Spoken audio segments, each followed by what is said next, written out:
Last week we talked about the sorting phase of the organizing process, and we talked about how you would organize or sort things by broad categories, and if you were sure of what you wanted to do with the item, that you could toss or donate it at that time, but you didn't really need to.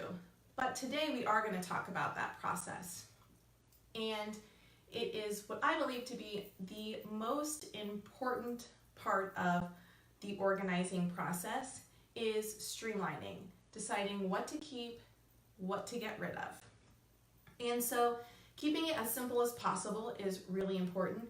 So I would literally just keep it to what you're keeping, what you want to donate, and what is trash.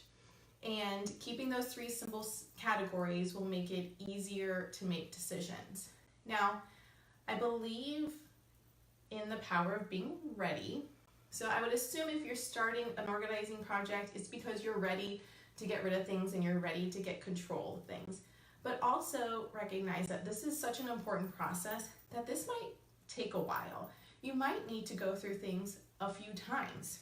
It may not just be a once through. You might need to go through it 2 or 3 times. And I think that's important because each time you go through things, you're able to get more comfortable with the process. And so maybe the second time you feel more confident in getting rid of some things that you didn't think that you were ready to get rid of. So take as long as you need to in this process because it is really an important process. And so one of the things that I think is really important is to get really honest with yourself. Really, really, really brutally honest with yourself. Are you really going to ever use these items? And that just in case mentality is hurtful to this process because people will hold on to things just in case. And even though they haven't needed it to this very moment, who knows what's going to happen tomorrow? And so really being honest and open with yourself and letting go of that just in case mentality. My husband and I moved in together probably about 4 years ago now, and when we merged our households, there was a huge, long streamlining process. It took months and months and months, actually probably years, to really pare down to the things that we really needed, loved, so that we had space in our home, not just for each other, but to also grow. And in that process, we got rid of thousands of things. I mean, I even remember, I think I mentioned in the last video, like I took a huge carload of stuff and I was like, wow, I cannot believe we've been purging all this stuff and I still have tons more stuff to get rid of. And in that process of letting go of thousands of things, there's probably only one thing that over and over again I've thought, man, I kind of wish I hadn't gotten rid of that. And to this day, I still haven't bought a new one. We do without it, and we do fine without it, but I will say it's a salad spinner. And as an organizer, I kind of despise them. They're huge, they're bulky, they just take up a lot of space, which is why I got rid of it, because up until then, I never really used it.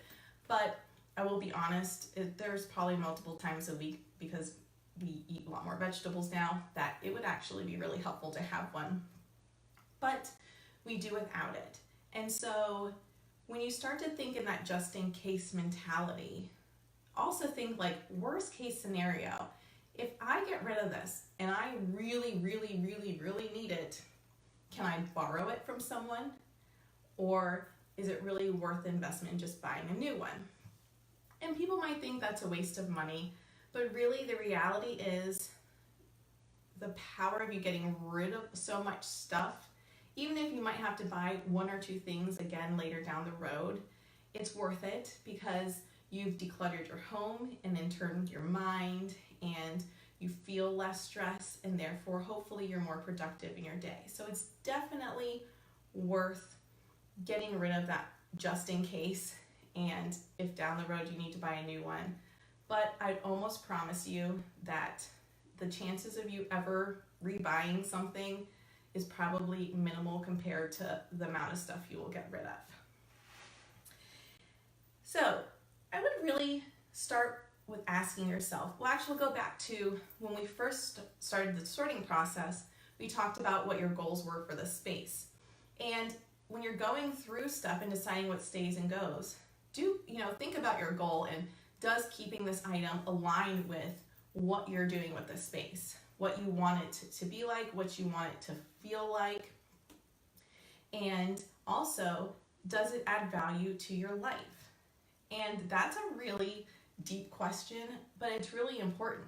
Having things that you love, having things that you need, having things that you use, though that will add value to your life.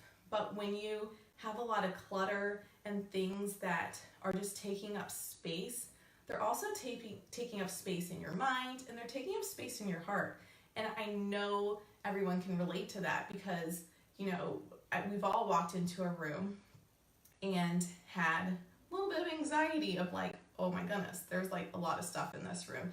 It's cluttered, and in turn, you kind of feel bad inside. So it's definitely worth evaluating. Is this adding value to your life? And another thing that I think about a lot, my grandmother passed away a few years ago, and she had a lot of stuff, and that's an understatement. But over the years, we would try and help her get rid of stuff, and it was really a challenge. She wasn't very open to doing that. There were a few occasions where she was, and we did, but ultimately when she passed, there was still a lot of stuff that needed to be dealt with. And I know it might be a little bit morbid, but honestly look at the room and go, do I want to pass this on to my kids? Do I want to pass this on to my husband to have to handle? Because ultimately, the less stuff we have, not just the less burden, but the more time we have for other things. The less stuff we have, the less we have to manage. So the less exhausting our home can be, and the more time we can spend doing things that we really want to do, and the less amount of time we'll spend keeping track of the stuff, cleaning up after, the stuff, putting it away. So really, it's a great big all-around beneficial thing from every angle. But, really consider, is this something you want to pass on to your kids if something were to happen to you today, God forbid? And it's an extreme thought process, but I think it's really important, and I think that it's important to consider. Now, we talked about putting things in the trash, donate, and keep. So I'll talk a little bit about donating, because a lot of people feel better about getting rid of stuff if they are able to give it to someone else, if they feel like it's going to go and live on another life, which is awesome. There are so many benefits of donating, and I highly encourage donating stuff. However, sometimes there are things that are just not for donating. And I know it's a terrible feeling to feel like we're wasting something, but the reality is sometimes it's just that. Sometimes it's just trash. For example, perfumes, lotions, half-eaten food, even if you know that the container hasn't been tainted, it's still good. That a lot of places will not take those things for donation. So unless you know somebody for a fact that uses those things, it's really just best to trash them. And the reason why I say for a fact someone uses them is because you don't want to pass on your clutter to somebody else. And people might be kind, and they may not want to say no, so they might take it in and just throw it in a corner, and now you've passed on that clutter to somebody else. So unless you know for sure they use those items, I would just go ahead and trash it, maybe recycle the container, but let it go and take it as a lesson learned. Okay, I'm not buying that perfume again or that lotion again. I don't like it. I'm not going to use it.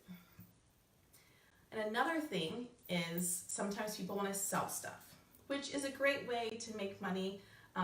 When my husband and I were going through our purging process, we sold a lot of our furniture that we had because we had duplicates of a lot of things. And we used that money to do new things in our house, update our decor, buy new furniture, stuff like that.